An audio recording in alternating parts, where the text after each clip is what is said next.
Tudo bem, igreja? Boa noite. Que bom te ver aqui. Eu lembro, quando eu falo é bom te ver, eu sempre lembro de uma cena. Quando era moleque, meu pai meio que escravizava a gente. Ele colocava a gente para vender fruta. E a gente tinha um corcelzinho, velho, rapaz, velho. E ele parava, ficava dentro do carro, escutando um rádio. E saía eu, meu primo e meu irmão vender fruta. A gente colocava dentro daquelas redinhas, sabe? Com laranja, né?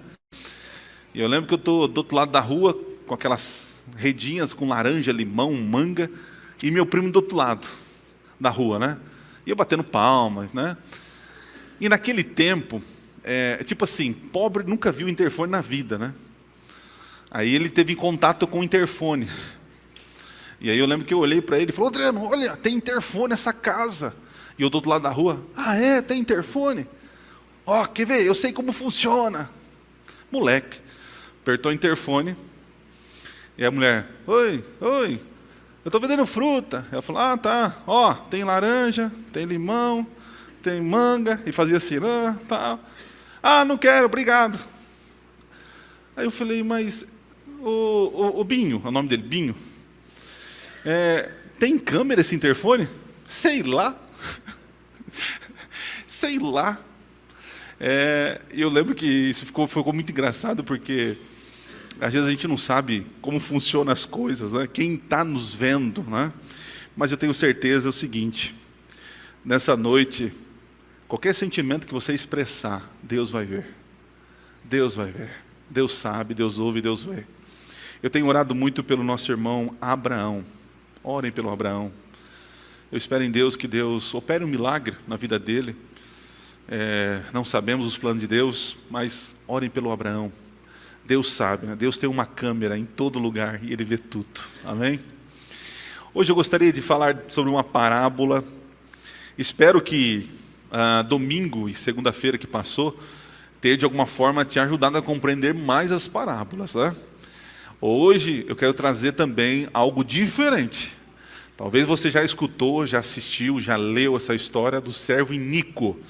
Alguns chamam essa parábola de o servo impiedoso, né? Mas enfim, vamos entender um pouco sobre esta questão. Está lá em Mateus capítulo 18, a partir do verso 21. O texto diz o seguinte: então Pedro, aproximando-se, perguntou a Jesus: Senhor, até quantas vezes meu irmão pecará contra mim, que eu lhe perdoe? Até 7 vezes? Jesus respondeu: não digo a você que perdoe até 7 vezes, mas até 70 vezes 7. Por isso, o reino dos céus é semelhante a um rei que resolveu ajustar contas com seus servos. E passando a fazê-lo, trouxeram-lhe um que lhe devia 10.000 talentos. Vocês já estão familiarizados com os talentos aí, né? Então, um devia 10.000 talentos. Não tendo como ele, porém, com que pagar, o senhor desse servo ordenou que fossem vendidos ele, a mulher e quem mais? E tudo o que possuía, e que assim a dívida fosse paga. Então o servo, caindo aos pés dele, implorava: tenha paciência comigo e pagarei tudo ao Senhor. E o senhor daquele servo, compadecendo-se, mandou-o embora e perdoou-lhe a dívida. Saindo, porém, aquele servo encontrou um dos seus conservos, que lhe devia 100 denários. Agarrando-o, começou a sufocá-lo, dizendo: paga-me o que você me deve. E mais, então o seu conservo, caindo aos seus pés, os pés dele, pedia: tenha paciência comigo e pagarei tudo a você. Ele, porém, não quis, pelo contrário, foi e o lançou na prisão, até que saldasse a dívida. Vendo seus companheiros o que havia acontecido, ficaram muito tristes e foram relatar ao seu senhor tudo o que havia acontecido. Então o senhor, chamando aquele servo, lhe disse: servo malvado, eu lhe perdoei aquela dívida toda porque você me implorou. Será que você também não devia ter compaixão do seu conservo, assim como eu tive compaixão de você? E indignando-se, o Senhor entregou aquele servo aos carrascos, até que lhe pagasse toda a dívida. Assim também o meu Pai, que está no céu, fará com vocês, se do íntimo não perdoarem cada um a seu irmão. Parece uma história simples, com um desfecho bem autoexplicativo, mas nós podemos cavar essa história e tirar lições preciosas daqui. Então vamos ver como tudo começou isso. Se você ler os versos anteriores do capítulo 18, você vai ver que Jesus está lidando com uma situação sobre o pecado na igreja. Quando as pessoas, os irmãos da igreja tiverem pecado, como deve ser tratado, né? Mateus 18 é bem conhecido com esse tema, de que se eu ver algum irmão pecando, eu tenho que ir lá denunciar para a igreja. É assim? O que é para fazer? Ir lá conversar com o irmão. Aí se o irmão abandonar o pecado, beleza. Mas se o irmão continuar pecando, o que é para fazer? Denunciar para o pastor? Não. Chama lá uma testemunha, certo? Chamou, conversou. O irmão continuou no pecado, não abandonou. Agora faz o quê? Leva para a igreja. Então esse é o contexto do capítulo 18, sobre pecado na igreja, perdão com os irmãos. Então Pedro, ele quer saber a quantidade de vezes que devemos ou podemos perdoar nosso irmão. Interessante, né? Como o ser humano sempre quer estar no limite. Não, qual é o limite para eu perdoar? Não, até quando eu posso ir, né? Então ele sugere 7 vezes, né? Interessante que na cultura judaica, por causa de um texto em Amós, eles acreditavam o seguinte: se a pessoa errar 3 vezes com você no dia, você pode perdoar, tem que perdoar. Mas se ele errou a 4ª, não precisa perdoar. Então Pedro, por isso que Pedro fala assim: então Senhor, então são 7 vezes, é mais do que a cultura entendia como certo. E vem Jesus, então rompe a lógica, falando 70 vezes 7. E por que essa quantidade? Da onde Jesus tirou da cabeça 70 vezes 7? Qual era a intenção dele? O que vocês acham? Jesus apenas estava dando uma hipérbole? O que ele queria com isso? Claro que chega a ser uma hipérbole, né? Jesus estava querendo mostrar um número imensurável. É impossível um ser humano errar com você 70 vezes 7. Quanto dá 70 vezes 7? 490. 490. Outro dia eu consegui errar com a minha esposa 489. Fiquei no limite. Não, mas ninguém chega a esse número. Então, realmente é uma hipérbole. Porém, todavia, entretanto, guardem isso. Jesus nunca lhe pede aquilo que ele não tenha feito por você, por nós. Quando você olha na Bíblia, existe uma profecia que Daniel recebe do Senhor, um período de perdão para o povo de Deus, um período em que Israel continuaria sendo o povo de Deus. Quantos anos é esse período? Vocês lembram? Isso, é as 70 semanas de Daniel. 490 anos, Daniel, está determinado sobre o teu povo. Só que o povo, nesse período, no final dos 490 anos, não aceitaram o Messias. Então, não continuaram sendo o povo da aliança. Então, Deus nunca lhe pede aquilo que não tenha feito. Muito bem, vamos avançar. Vamos ver os personagens da parábola. Me ajudem. Qual é o personagem principal? Qual que você acha que é? É o rei, né, gente? É o rei, claro. É o rei, está aí na foto. Ó. Depois nós temos quem? O servo, o iníquo, o impiedoso, ou alguns falam ímpio, né? Servo ímpio. Mas também junto com o servo tem a mulher e seus filhos. Aparece na história, né? Apesar de não participarem, mas eles são mencionados. Depois nós temos o tal do conservo, que eu fui procurar o que é esse negócio de conservo. Aí descobri que conservo é um servo, é um companheiro do servo. É o companheiro do servo na escravidão, no trabalho. Então, por exemplo, nós temos o Johnny e o Túlio, que trabalham na mesma empresa. Eles são conservos um do outro. Ok? Então nós temos o conservo.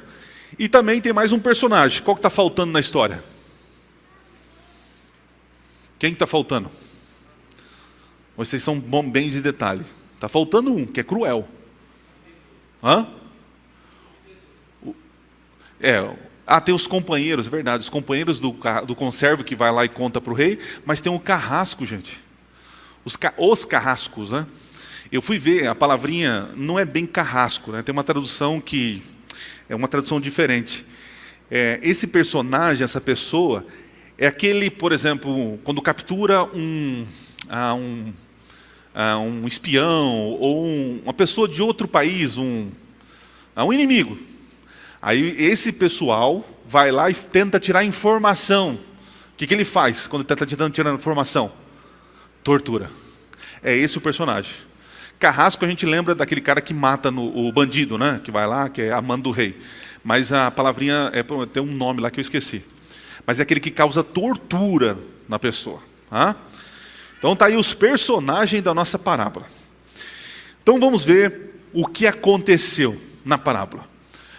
Então nós temos um rei que fez um acerto de contas, um acerto com seus servos, né? E descobre que um de seus trabalhadores está devendo a ele 10.000 talentos. Eu fiz a conta. Dá 60 milhões de dias de trabalho. Mais ou menos 6 bilhões de reais. Pergunto, é pouco ou é muito dinheiro? Gente, 600 milhões de dias de trabalho. Dá quase 200 mil anos, uma coisa assim. 200 mil, depois você calcula aí. Eu não calculei. 60 milhões de dias de trabalho. São vidas e vidas e vidas trabalhando para pagar a dívida. Muito bem.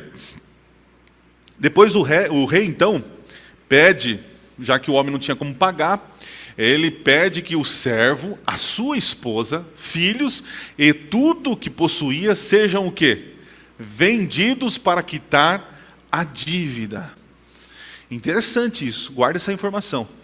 O rei não manda matar, o rei não manda prender ele, mas manda fazer o quê? Vender ele, a esposa e tudo que tinha para quitar a dívida. Olha como esse rei está tentando solucionar um problema sem tirar a vida dessa pessoa. Tá? Continuando. Então, o que acontece? O servo implora, e ele implora, você lembra o que ele pediu? Ele pediu perdão pela dívida, sim ou não? Não pediu perdão. Ele pede paciência. E paciência para o seu rei, porque ele queria tempo para fazer o quê? Não é pagar nunca. Como que ele ia pagar isso? É impagável. E agora o rei, olhando o rapaz sem condição, ajoelhado, chorando e pedindo, paciência, eu vou te pagar. Interessante que ele não reconhece, né? Ele não reconhece, ele não confessa o erro e nem pede perdão pela dívida. Ele apenas pede paciência. Paciência. E claro, é impagável. É uma dívida que não tem como ser paga. Né? Muito bem. E o que acontece? O rei se compadece dele e perdoa-lhe a dívida e manda-o embora. O rei então, é interessante que mais uma vez a palavra compadecer aparece. Vocês lembram que ontem, quem que se compadeceu do moribundo na rua, na estrada? O samaritano. E o samaritano era a figura de quem? Quem lembra? Jesus. Né? Muito bem, manda embora. O servo, que foi perdoado, a dívida, foi embora, encontra-se com um conservo seu e cobra-lhe uma dívida. Agora olha a dívida do rapaz. É uma dívida de 100 denários, que dá equivalente a 100 dias de trabalho. É um valor irrisório daquilo que ele devia para o rei.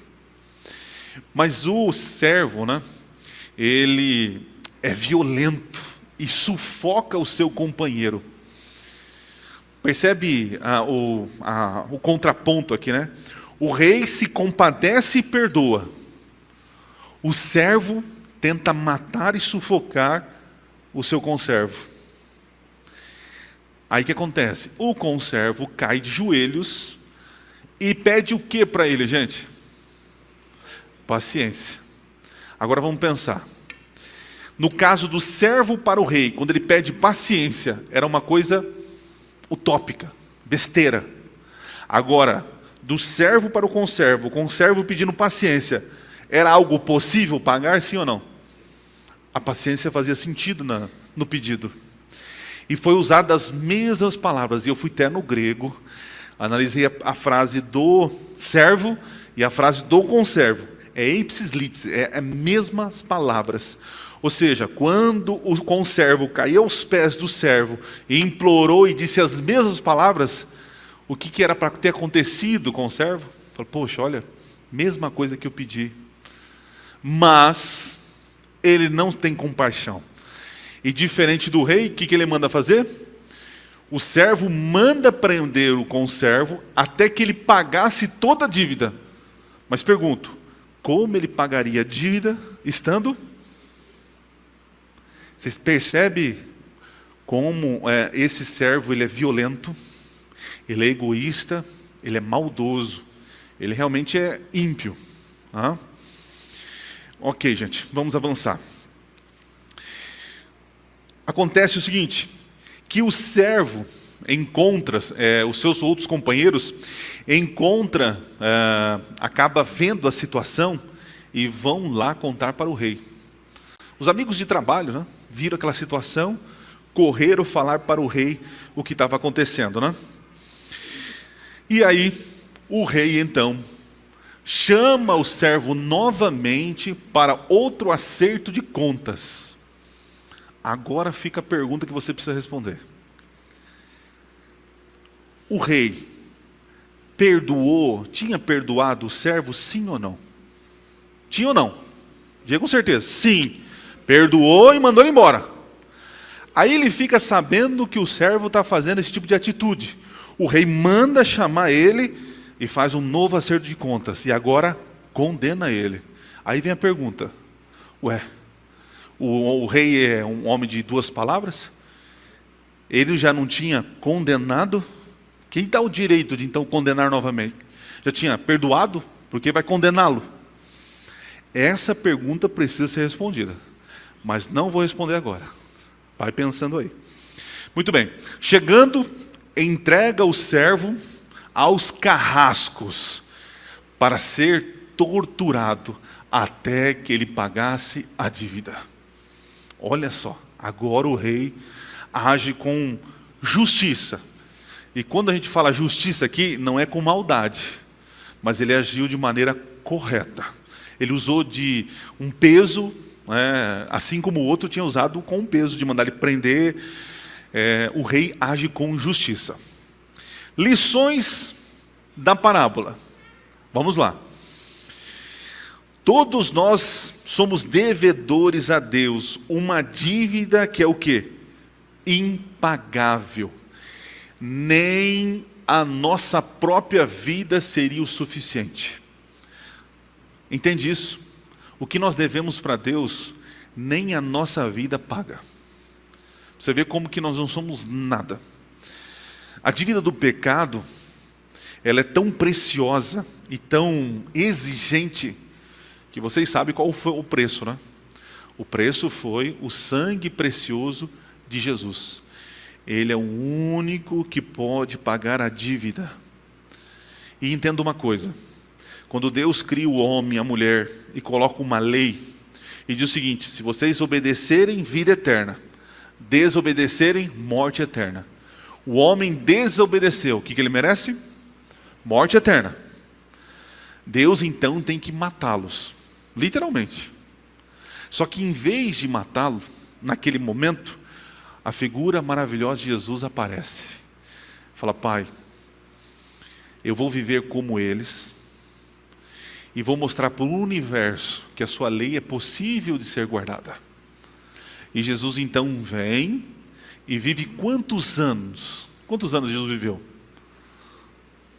33 anos e alguma coisa. Aqui surge uma questão teológica, né? Com quantos anos Adão nasceu? Com quantos anos? Ele nasceu criança ou já adulto? Já adulto.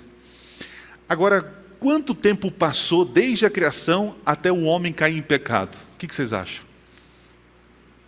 Possivelmente, se passaram, sabe quantos anos? 33 anos e alguma coisa. O mesmo período que Jesus viveu. Jesus não veio provar nada para mim e para você. Jesus veio provar que a vida que Adão e Eva teve foi tempo suficiente e a lei era suficiente, perfeita e que poderia ser guardada. Por isso que Jesus, interessante que Jesus vem com uma desvantagem. Adão foi criado num mundo perfeito e tinha uma natureza perfeita, não tinha tendência para o mal. Jesus, ele nasceu com uma natureza perfeita, ele não tinha tendência para o mal, mas ele nasceu num ambiente propício para o quê? Pecado. E mesmo assim ele provou que a lei de Deus, ela é perfeita e que é possível guardar. É claro que nós hoje, com a natureza pecaminosa, nós não temos condição de guardar a lei. A lei mostra o quanto nós somos insuficientes e que a nossa dívida é impagável. Aí que entra a graça maravilhosa de Jesus. Jesus vive uma vida sem pecar. E porque viveu uma vida sem pecar, ele merece a vida eterna. E na cruz do Calvário, ele faz uma troca de amor. Em vez de eu morrer, que sou insuficiente para pagar a dívida, morre ele no meu lugar. E a vida eterna que ele ganhou, porque ele é fiel e foi fiel, ele dá para quem? Para mim e para você. Olha que maravilhoso. Outra lição que nós aprendemos: todo pecado é perdoado. Todo pecador perdoado é livre da condenação. Porém, ao negar o perdão, volta para a prisão da condenação. Então, todos nós, pecadores, quando nós aceitamos o perdão de Deus, Deus nos tira da jaula do pecado, da condenação. Só que a partir do momento que eu estou livre em Jesus e não perdoo os meus irmãos, é como se a gente voltasse para a jaula da condenação. Incrível isso. Nós somos salvos pela graça, mas seremos condenados pelas obras. Outra lição importante que nós temos aqui: a falta do perdão é sinal de ingratidão a Deus. Eu sei, gente, entenda uma coisa, eu já falei em alguns momentos aqui. Perdão humano e perdão divino são diferentes. São diferentes. O perdão humano, ele demora para acontecer. O perdão divino, sabe como que é? É assim. O perdão divino é perfeito. Deus esquece, ou melhor, ele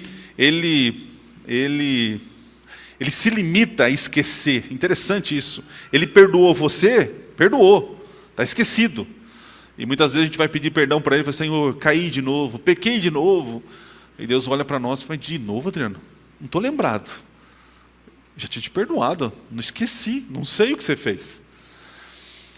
Mas o perdão humano, às vezes a gente lembra. Fica lá a cicatriz. Perdoar não é um dom divino. Mas a gente tem que entender que existem situações na vida. Eu costumo dizer que quando alguém nos fere, nos machuca, é o nosso dever fazer o quê? Perdoar. Mas agora nós temos direitos de cortar relacionamentos. Nós temos direitos de manter distância. Alguns vão dizer assim: não, pastor, se perdoou, esquece tudo. Não, você não é um robô, você é um ser humano, você tem sentimentos. Eu lembro uma vez uma situação que eu atendi um casal.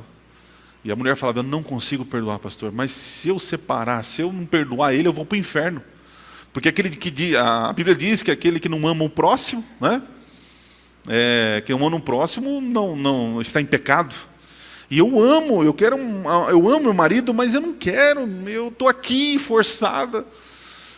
Eu falei: irmã, você tem todo o direito o dever de perdoar, mas você tem o direito de não conviver com essa pessoa. Está tudo certo, cada um segue a sua vida. Deus não te força a viver um relacionamento que te trouxe prejuízo, dor e sofrimento. Deus não te fez para você sofrer. Você é inocente, a pessoa te feriu. Agora ela tem que te respeitar. Existem limites agora. Cada um vai para o seu canto. Eu não entendo, às vezes a gente quer viver uma vida de sofrimento, como se o sofrimento nos purificasse do pecado e nos tornasse pessoas melhores. Não, a gente pode evitar o sofrimento. E às vezes o sofrimento vem através de pessoas que, se te machucam, deixa ela em paz, irmão. Mas não convive com ela.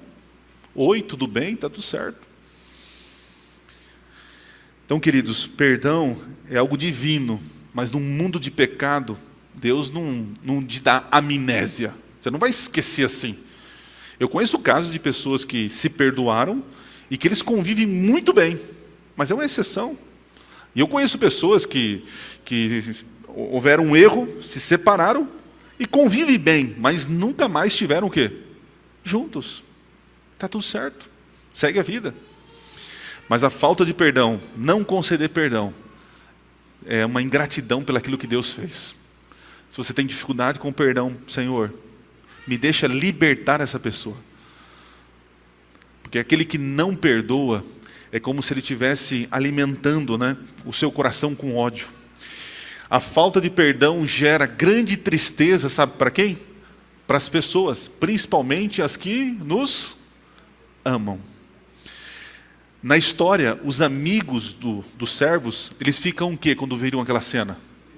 Tristes. Então, quando você não perdoa, pessoas ao seu redor sofrem. Concede o perdão, irmão. Liberta a pessoa. Não fica nutrindo vingança, ódio, violência. A vingança pertence a quem? Ao Senhor. Então deixa que Deus dá pago. Deus sabe, Deus ouve, Deus vê. Como eu falei no começo, Deus tem uma câmera, Ele sabe de tudo. Muito bem. Ao conceder perdão a cada dia, isso nos torna mais semelhante a quem? A Jesus. Cada vez que eu perdoo, eu me torno mais semelhante a Jesus Cristo. Muito bem, mas a pergunta que não quer calar. Qual é a pergunta? Se o rei já havia perdoado o servo, então por que ele o condenou? E isso me fez revirar meus livros, me deixou assim, com a cabeça a pensar. E eu cheguei a algumas conclusões. Primeiro, que o rei espera que seus servos possuam o seu caráter. O rei na história representa Deus. Deus espera que eu e você tenhamos o caráter dele.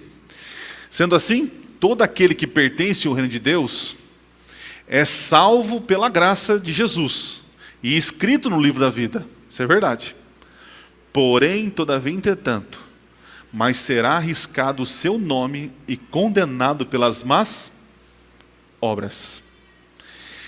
Nós adventistas, nós cremos assim. E nós temos uma doutrina que muitos nos acusam de ser uma heresia, que fala basicamente isso aqui. Quem lembra o nome dessa crença? Ele é chamado de juízo investigativo ou juízo pré-advento. Então vamos lá. Eu pequei. Eu sou salvo em Jesus. Entreguei a vida a Jesus. Mas eu pequei. E eu me ajoelho e peço perdão para Deus. Pergunto. Jesus me perdoa como? Assim? Ou ele faz assim? Vamos ver se você vai ficar firme agora. Se você não ficar, não tem perdão. Vamos lá? Eu pequei, me ajoelhei, pedi perdão em nome de Jesus. Jesus me perdoa sim ou não? Sim. Tire qualquer dúvida da tua cabeça. Jesus, ele te perdoa, porque a palavra dele diz o seguinte: se confessarmos o nosso pecado, ele é fiel e justo para fazer o quê? Ok, perdoou.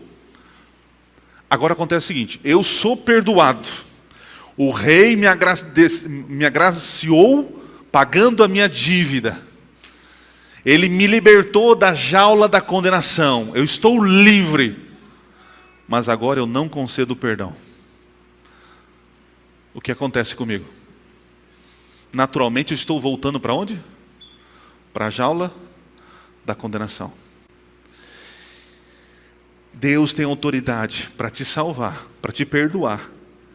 Mas existe no céu o que nós chamamos de juízo investigativo. Antes dele voltar, todos aqueles que estão escritos no livro da vida, que disseram que aceitaram Jesus como Senhor e Salvador, esses nomes serão passados a limpo. É como se fosse assim, tem o livro da vida e o livro das ações. O nome do Adriano está no livro da vida, mas ele não perdoou. Ele só cometeu pecados. Ele disse que era crente, se batizou, aceitou Jesus, mas viveu uma vida totalmente desleal. O que o rei vai fazer agora? Vai chamar os carrascos e vai lançar esse servo no lago de fogo. Então hoje eu tenho certeza da minha salvação e do meu perdão. Ok? Você tem certeza disso? Pode ter. Agora é o seguinte, como eu tenho certeza do perdão de Jesus, eu devo viver como um perdoado, como um agraciado. E agora eu concedo o que para as pessoas? Perdão. Agora se eu digo que sou cristão, aceitei Jesus, fui perdoado, o sangue de Jesus me lavou dos pecados, e eu agora caio em transgressão, eu não dou perdão para as pessoas, o juiz chega naquele dia e fala assim, peraí, você é um servo infiel. Você esteve no meu reino até agora, mas não fará parte do reino mais. Vocês entenderam? Então essa parábola, ela tem várias lições para nós. Dentre elas, é que hoje eu tenho certeza da minha salvação. E por ter certeza da minha salvação, devo a cada dia me parecer mais com Jesus. Perdoando, ajudando, concedendo graça às pessoas. Tem uma história, eu quero terminar com isso. Há muito tempo atrás, eu estava no seminário ainda. E eu lembro que eu estava fazendo uma semana de oração no Paraná. E naquela semana, eu estava estudando as mensagens que ia pregar, né? E aí peguei uma notícia, que depois eu não encontrei mais essa notícia. E talvez você já ouviu essa notícia. Eu não lembro os lugares exatos. Mas dizia o seguinte, de um rapaz, que era um bandido, que na sua juventude, ele cometeu um assalto, e naquele assalto houve ali um crime hediondo, uma morte, um assassinato. Esse rapaz, ele não conseguiu ser capturado, mas então ele ligou para um advogado. E o advogado dizia o seguinte, rapaz, se apresente, eu vou lhe ajudar. Eu vou te ajudar a sair dessa. Se apresente, mostre que você quer resolver a situação. Não fuja do problema. E ele então, com medo da situação, o que ele fez? Saiu daquela cidadezinha pequena do interior e foi para um outro lugar bem distante. E aí ele ficou 22 anos sem aparecer naquela cidade. Porém, todavia, entretanto, um coração humano falou mais forte, né? Saudade de casa. Querer ver os amigos, a mãe, os parentes. 22 anos. Falou, estou diferente, sou mais velho, ninguém vai lembrar de mim. E ele então dá um jeitinho e volta para a cidade do interior. E ele começa a ver as pessoas, tal, e ninguém reconhece ele. Mas eu vou dizer uma coisa para vocês. Uma mãe injustiçada, ela sempre vai lembrar do rosto do culpado. E reconheceram ele. Armaram uma cilada, prenderam ele. Levaram ele diante do juiz. O juiz entrou na sala, todo mundo ficou em pé, ele levantou, algemado. Quando ele olhou, sabe quem era o juiz? O advogado dele. E ele olhou e ficou com esperança. Fala, pai, esse advogado tentou de tudo, queria me salvar, agora é a oportunidade. E ele naquela esperança, fala, agora vai dar certo. Ele sabe da minha história, ele vai me livrar. E aí começa a apresentar as provas, testemunha, aquela coisa toda. Até que ele tem um momento que ele pode falar. E ele fala, o senhor lembra de mim? Lembra de mim? Eu lembro. Então, você sabe da minha história. Me ajuda. E a frase do juiz foi muito forte. Amigão, há 22 anos atrás eu era seu advogado. E eu queria te salvar. Você não quis. Hoje eu sou teu juiz. E hoje você será condenado. Dramática a história, mas verdadeira. Hoje Jesus é o nosso advogado. Hoje Ele quer salvar a todos nós. Hoje Ele tem condição. Hoje a porta da graça está aberta.